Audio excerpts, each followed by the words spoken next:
Hi, again. It's been a while, a little too long.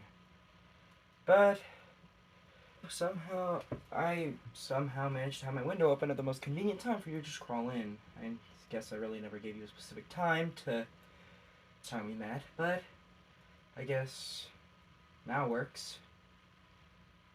Well, here we are again. You came back for FNaF Lore, right? Why else would you be here? It's not like I could actually talk about anything else. I'm not good at talking about anything else. Alright then. You want FNaF Lore Part 2? I'll give you FNaF Lore Part 2. Let's do it. Well, where did we leave off? I think we left off at the twist. Afton had a family, the Fredbin, and the Freddy's location. Just for safe measures, though, I'm gonna back up because I don't remember where we left off, and I forgot to save the last episode, so let's just do it. At this point, there are two locations: a Fredbear Family Diner, and Freddy Fazbear's Pizza, a pizzeria chain that certainly came to light underneath the name due to the affiliation with Freddy, Bonnie, Chica, and Foxy from the Fredbear and Friends TV show that William Afton and Henry launched.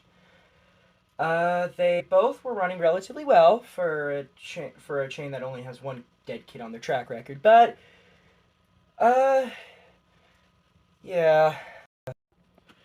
Yeah, William Afton starts to get a little kinky again. He starts to get a fix for this whole murdering kids thing. And so he gets to go on into the Freddy's, which is what I'm going to call the pre-withered animatronic Freddy's. There's pre-withered Freddy, pre-withered Chica, and pre-withered Foxy. They were not spring-lock suits. They were entirely animatronics. Separate suits were for wearing, as spring-lock suits had soon after or had been proved dangerous. So they met Freddy at Fredbear's for some reason, probably because they just were. That was probably the last Fredbear location there was going to be. But either way, it was Afton decided to go over there. He um he got some funny ideas, and it just doesn't end out well. Let's just say he uh he has the furry suit. Okay, like I'm just not gonna sugarcoat it. For whatever reason, he just either has the spring Bonnie suit at home, or or he stole it from Fredbear's, and I don't know how he'd get away with it. But either way, it's affiliated with the name. Kids know both Fredbear and Freddy's crew, so he decides to use the suit. Probably just walk into Freddy's, either wearing the suit or going backstage to put on the suit or whatever. Uh, Hopefully he brought his own hand. He wouldn't get very far without that. Um, he puts on the suit. He lures some kids into the back room, 5 of them, and he kills them. He murders them. Yeah, he murders. He does that. So he kills them, and I think I don't know how he disposes of the body. Maybe he throws it in an alley behind Freddy's like last time, or he does not stuff them into the suits. That is not a thing that happens yet. He does not do that. I think he throws them in a dumpster and then just moves on. He leaves, and then eventually, the souls of the children come back to the animatronics. Freddy, Bonnie, Chico, Foxy, and ghost-like version of Fredbear from the other location. Uh, he is a mysterious one and basically ruined the whole story, but we're just gonna call him Golden Freddy for now. Is that good? Freddy, Bonnie, Chica, Foxy, Golden Freddy. Yeah. He, the souls come back. They possess them, and then the animatronics start getting acting different towards customers. Mostly towards kids, they're fine, but both towards kids and adults, they seem a little more agitated for some reason. It wasn't in the programming, so Also, complaints of a foul odor outside the facility that leaked in, probably due to windows or something, uh, led the restaurant to eventually close, and Henry got a little bit pissed. He had been making tons of money, and for suddenly all of it to just crumble down because several locations had murders in them is no coincidence. He doesn't think so, and there's one man, he suspects a couple people, but mainly William Afton. So he suspected William Afton, but he didn't have any real evidence other than the spring Bonnie suit, but that's not really enough evidence to throw a man into jail just because he wore a springlock suit. Besides, those things killed people anyway. If anything, both arrested for those murders of those two poor employees, and however many countless others that are nameless. But either way, it closes, and so just to be sure, he kind of exiles William from the business. He kind of just doesn't really do anything to contact him. He just doesn't associate Afton anymore. Like, he starts not letting him into locations. He really just tries to cut ties with him altogether without even talking to him once. And naturally, William eventually caught on and is also a little pissed. So Afton figured it out, and so in retaliation, for being exiled, and also because of his making robots that he still has, along with the whole serial killer thing, he decides to start up a company that's a kind of a side business to Freddy's.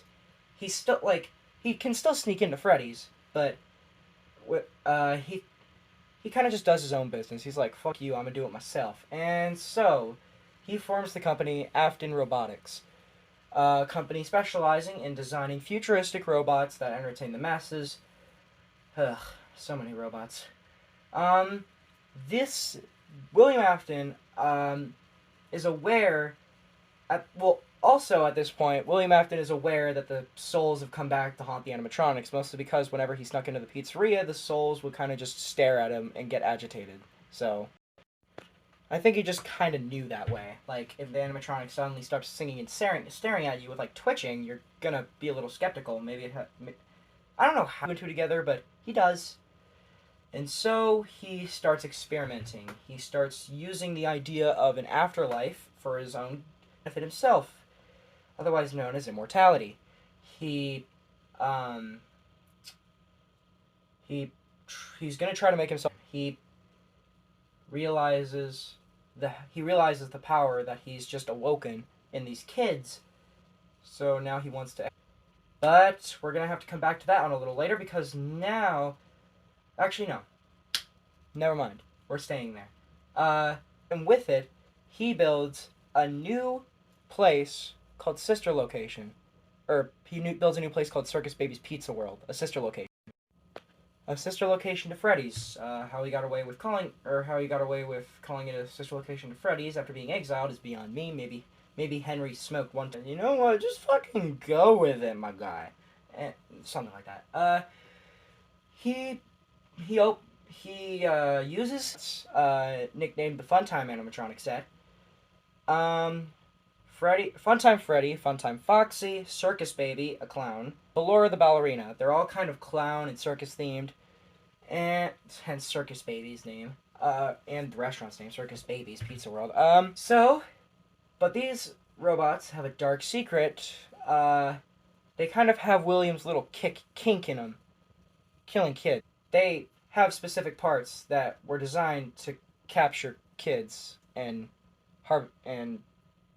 that's it.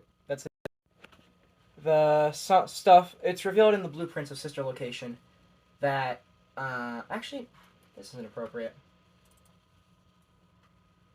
That's appropriate. In this game, there is a 1 in 10,000 chance for a blue, because Scott Cawthon is a madman. These blueprints reveal different animatronics and their surprisingly odd design choices. For example, Funtime Freddy's blueprint has a big storage cavity in his chest that, while seeming like it may be for cakes, closer examination of the blueprint would reveal that there would be a kid inside of Freddy on the blueprint. That isn't a joke. Go look up the blueprints. The rest have some weird features that I don't remember. I only know it's Funtime Freddy. But they are programmed to kill. This whole pizzeria is kind of a trap for William's robots to experiment. Programmed to, like, isolate kids, like, not kids, a kid. They are programmed to isolate a kid, then capture them, probably alive. So, and that way, William can experiment on them, figure out what makes it all tick. The whole coming back from the dead to haunt a robot thing. It's all a trap. So, remember when I said he has a family? He has a daughter, two brothers, or two sons, and a wife. Of that family is named Elizabeth Afton, and she really likes Circus Baby. Like, really likes her. Like, a lot. And so she constantly begs her dad to go see Circus Baby, but her dad keeps refusing her because, if you see one of these guys up close alone, you won't see them up close and alone because you will never tell the tale. She keeps asking him over and over again. He keeps refusing. Until, oh yeah, I forgot to mention, this is all in the span of one day. Baby's first day after opening. Yeah, I forgot to mention that. So, in retaliation, she's a rebellious little bitch. She decides to go into the pizzeria and see Circus Baby alone. She's fucked. She goes in. She was like, the lines before every night in this game talk about it. It was like, Dad didn't want me to see you. Wait, where did all the children go? That was her last words before she died, because Circus Baby lured her with ice cream. She has an ice cream maker. She can do that. You're gonna have to roll with me on this whole. I keep adding stuff that nonsense because it's the only way I can make this make sense, at least in my unscripted OCD brain. Circus Baby, like, has a claw that, like, hands out ice, that's like sticking out with ice cream in its crest, like, as if to give it to her. But as soon as she gets too close, the claw drops the ice cream, grabs Elizabeth, pulls her inside of Baby, and then crushes her. So, Elizabeth Afton is now dead. It didn't take long for William to figure that out. Not because the public saw it. Baby said there was screaming for a moment, but only for a moment, as if William probably heard it, rushed in, probably saw blood on the ground or something. And in a panic, he immediately shuts the restaurant down. Day one. What he claims is gas leaks. He evacuates everyone out of the building. He makes up he writes a fake article about how it closed due to gas leaks, and he's also now grief-stricken. He lost one of his kids to the monsters he created. And so, that's what you fucking get for trying to make things that kill children. How did you not see this coming, you dumbass? So, William, now grief-stricken, this is kind of the start of his spiral. He lost one of his kids. Timeline. His wife goes missing. I'm going to make the executive decision and say that William murdered, or that his wife somehow figured out about William's murderous intentions. He killed her, and was one of his first successful experiments with the souls, because he put her soul into Ballora. Yes, Ballora is possessed by Mr. Afton's wife. Yes, that's true. To all of you saying it's a kid, shut up. You are wrong. Literally look at how she literally look at how she looks. She looks like a former wife. I'm not kidding. So now with two family members out of the way, he no he stuffs all of the animatronics in a facility that he decides to open and call Circus Babies Entertainment and Rental. This is an which where people can rent out the animatronics for birthday parties. Hopefully without any murderous intentions. Hopefully there hasn't been any. There probably was, but never mentioned. So moving on. Everyone was stuffed down there. Everyone, and so you're stuffed underground. You would want to get out. But that's a little later.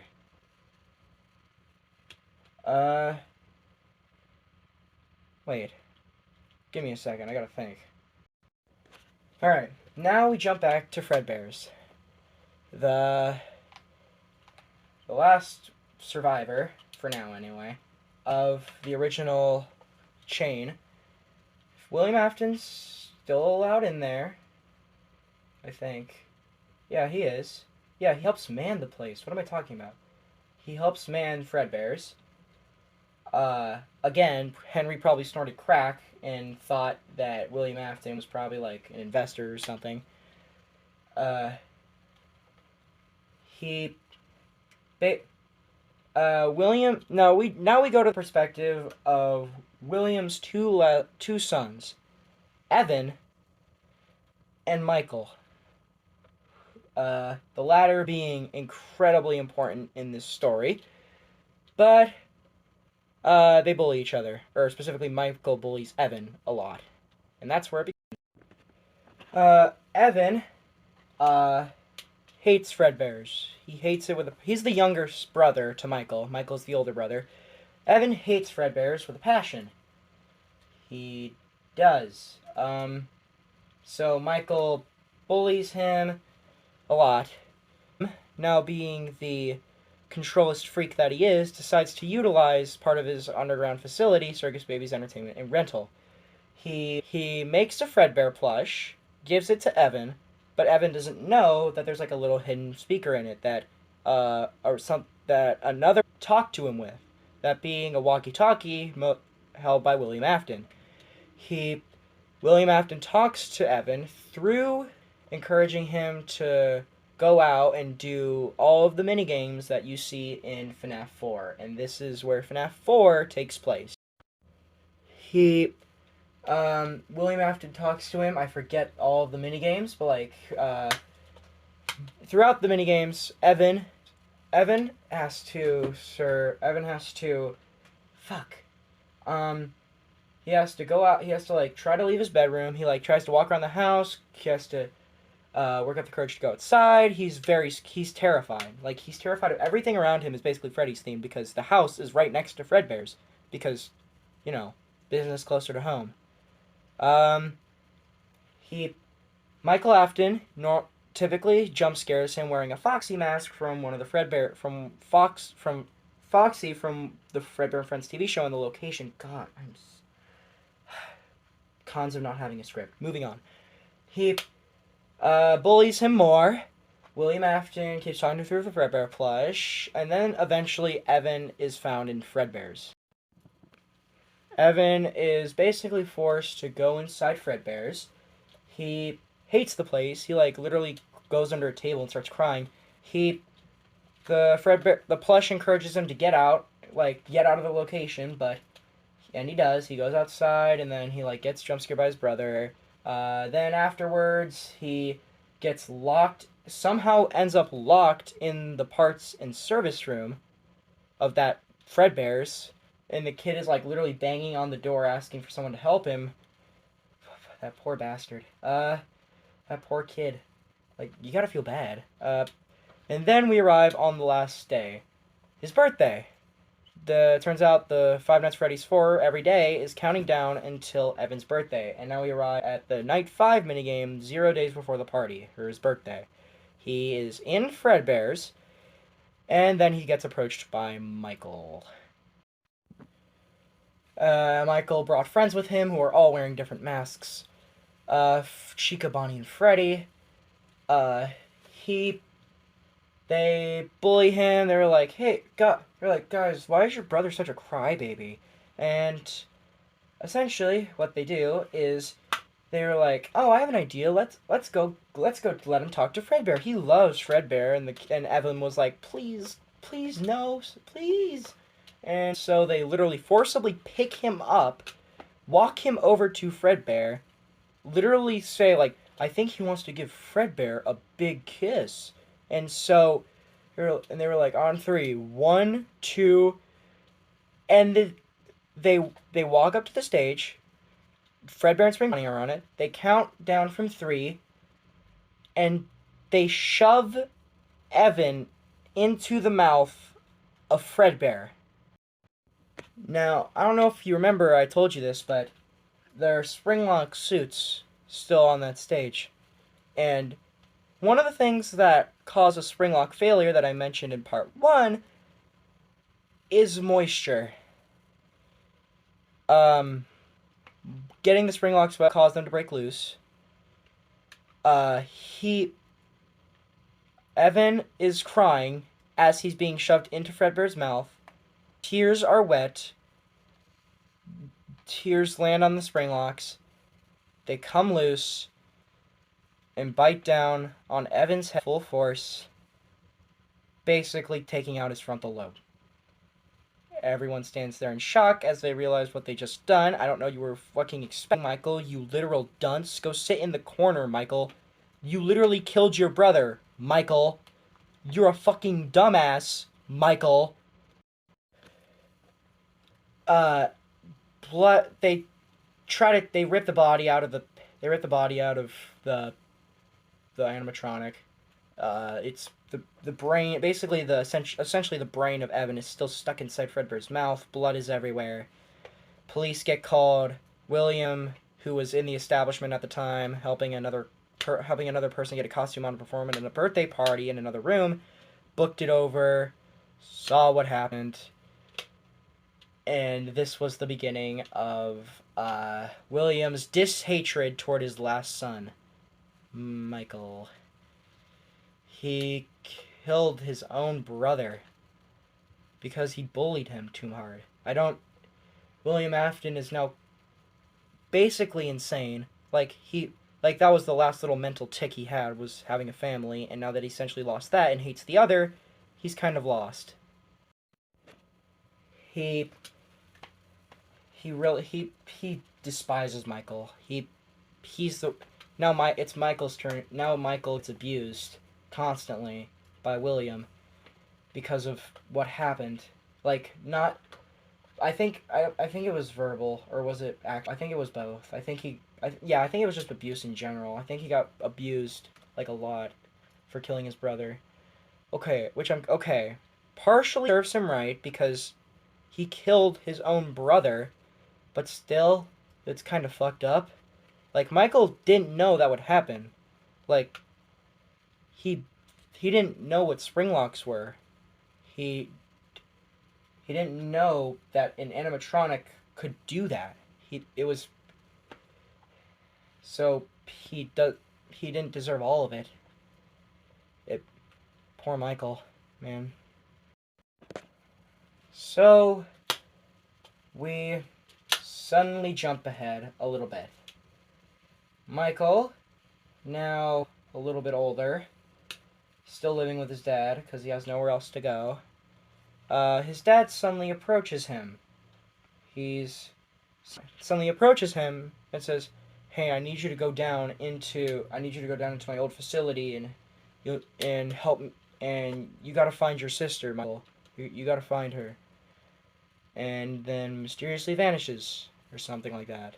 And Michael decides to do it because what else has he got better to do? Stay at the house? Also, because I don't think he ever learned what happened with his sister. Because I think William kept that pretty private. So, either way, he finds the facility and starts taking an elevator down to Circus Babies. And This and Michael descending down into Circus Baby's entertainment and rental is what leads us to the next game in the series, Five Nights at Location. This one. Essentially, Michael Michael over the course of 5 nights. Well, I'll just go night by night. He goes down, does a couple things, then leaves. I guess. Well, he keeps coming back because he wants. Also because William kind of told him to, but mainly because he wants to know what happened. The first night's not eventful, but then we get to the second night, where the system reset happens, and suddenly Circus Baby starts talking. Circus Baby. Yeah, Elizabeth. Or supposedly Elizabeth. We'll get into that later. Either way, Circus Baby, tells Michael to hide, and so he does. He wards off animatronics, then goes home. Then that begins a kind of master to trainee relationship between Michael and Circus. Guides him on everything that he needs to do down there. Like, on the second night, he needed to go back into Glory Gallery, fix Funtime Freddy. He knows that something's up with the Funtime robots, because no way in heck that were designed this cute, that as almost as if they were to entertain kids, would be as hostile as they are.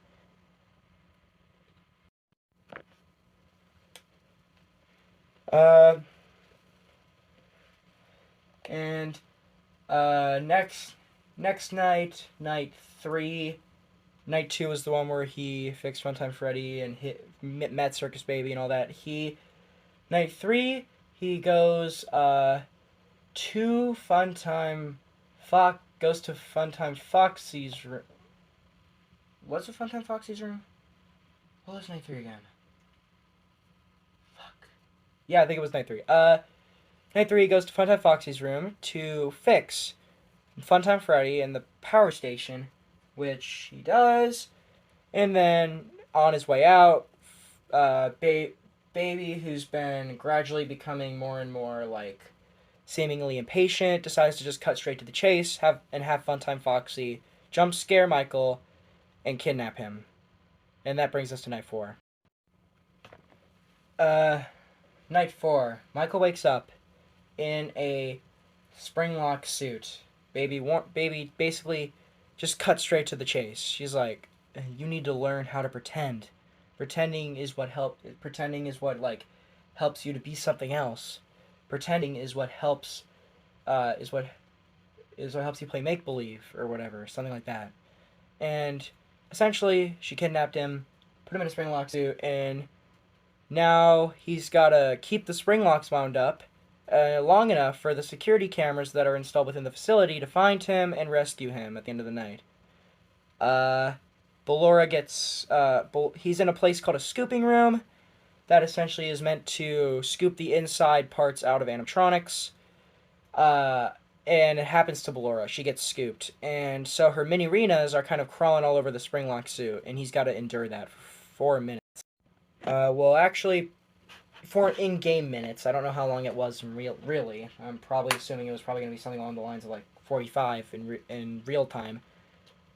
Either way, the mini-renas, Ballora's little performance sidekicks, crawl all over the suit, but Michael manages to escape somehow. Now I know what you're thinking. What spring-lock suit is that? We don't actually have a definite answer for that, and I don't even know if you were thinking that. You probably weren't. You were just rolling with it. But I'm gonna my show, damn it. The spring-lock suit.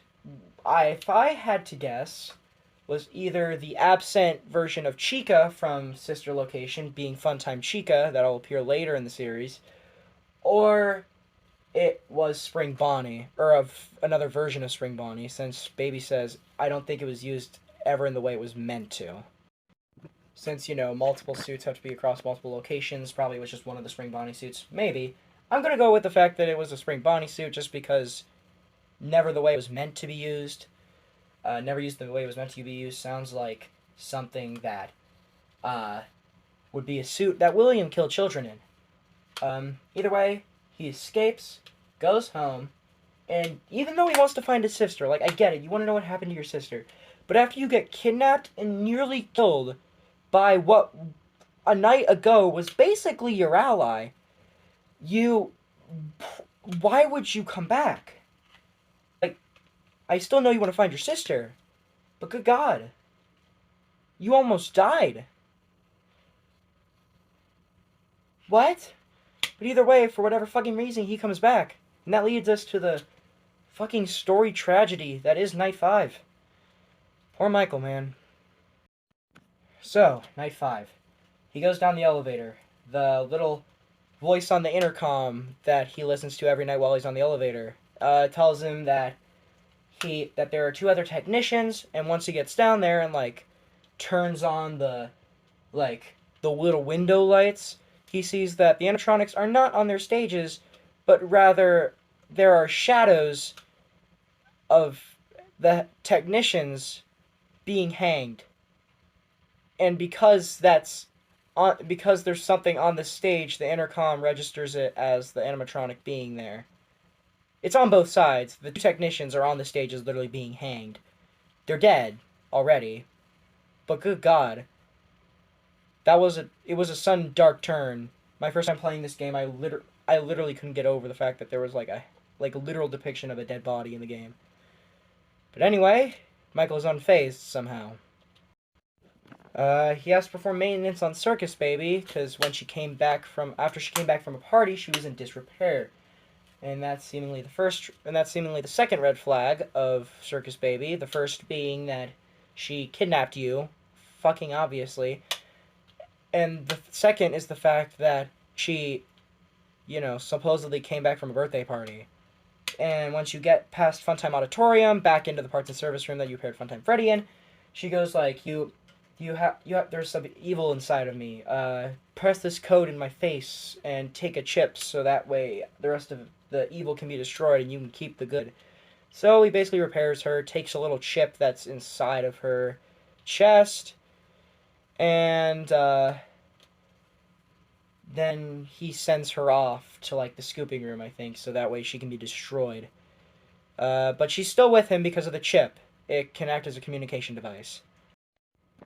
Oh yeah, I forgot to mention. In Night 3, when you were repairing Funtime Freddy or whatever, you had to open up his chest cavity and take out a power module to complete the night. That power module is a blinking little disc that supposedly makes you see things. That now, because that'll be important. Well, not really that important, but still a little important later down the road. So, anyways, Circus Baby warns Michael that Ballora will not return to her stage, and that she will guide him through Funtime Auditorium, so that way he can escape. Which is another red flag. Ballora is not in Funtime Auditorium. That's Funtime Foxy. Ballora is in Ballora Gallery on the other side. She got scooped earlier. So, how Michael did the two together is beyond me. Then again, he also killed his own brother. So, what the fuck would I know about being stupid? Actually, a lot. But either way, Circus Baby guides him through the halls, and then he arrives. Where he arrives, you ask? It's not the fucking center area it's not the fucking elevator, I'll tell you that much. He arrives at the scooping room, the place where he was a night before, trapped in a springlock suit, except now he's on the other side of the scooper itself, not trapped in a springlock suit. It's this where Baby just reveals everything. All of the Funtime X in front of him, are in pieces. They've been scooped.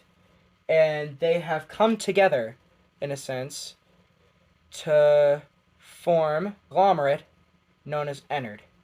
Which is, I also forgot to say, I forget to say a lot because I'm scripted, but the 5 souls, or the other souls of the Funtime animatronics are the souls from the victims of separate Freddy Fazbears. Okay, let me explain. There is a thing in this series that I'm going to be introducing now called, what it is essentially is the embodiment of human agony and suffering taken soul form. And what he did was he experimented with the souls of the original Freddy's crew, but he did not. But Remnant is different from souls. Remember that.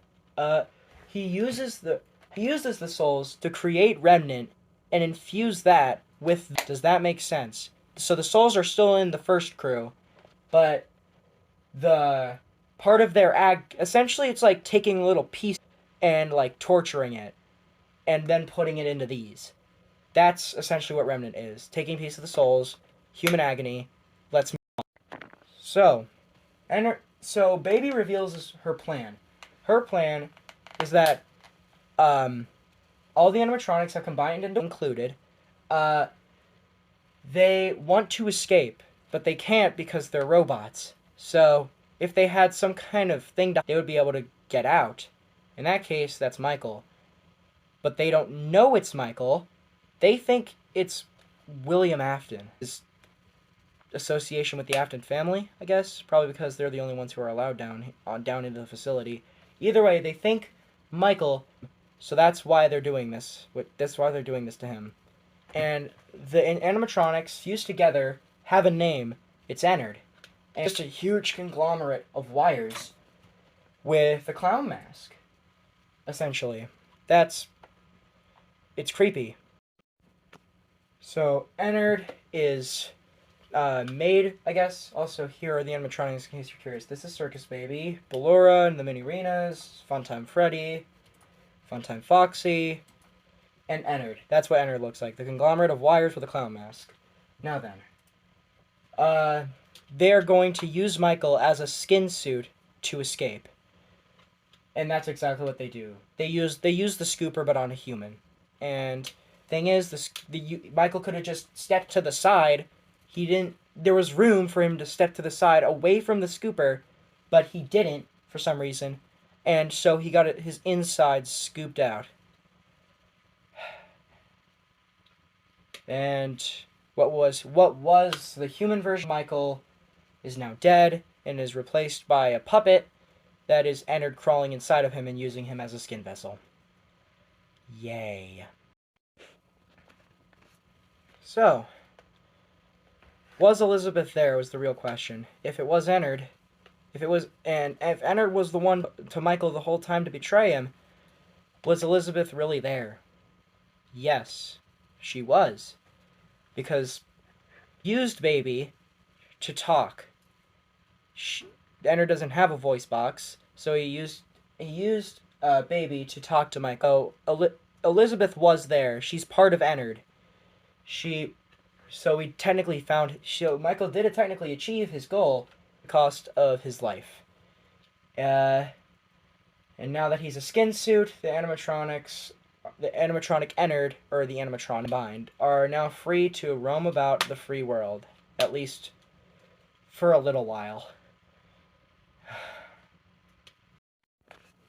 You see, the problem with the suit idea is that they didn't know that, without a corpse decays, essentially. So Michael's, it's shown through the sister location custom night cutscenes that after you beat one of the challenges on very hard, it shows Michael walking down a sidewalk with people waving. But the more very hard challenges you complete, the more cutscenes you get, and while they look to be the same at first, the body of Michael starts to get very decayed. It starts to turn green, people start running away, his hair starts falling out, he loses his eyes, he doesn't really lose them, his pupils fall out, but there's little white dots that basically his eyes, and he turns purple.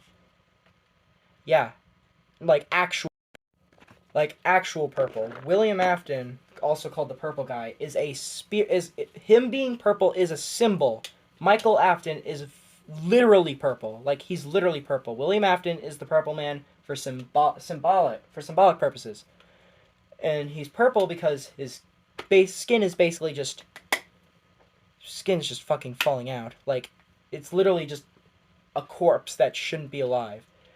And Ennard knows this. So after a while being in the body, he suddenly fights back, and Michael spits Ennard out into the sewer because Ennard does not want to be a part of the body anymore because, well, it doesn't look normal. It's purple. Like, that can't fit into society like they want. So they have to go into the sewers. But Elizabeth, Michael hears a voice in his head. That's Elizabeth telling him he won't die, and so he possesses himself. Michael fights back. He takes back his body, and after hearing his sister tell him that he won't die, he manages to get the courage to get back up. Now basically a husk of his former self. What's after that? Oh, son of a bitch. Ignore that. I think that might be where we call it, because I think we'll be moving on to another chapter of the series after this. I'm pretty sure we will be. Yeah.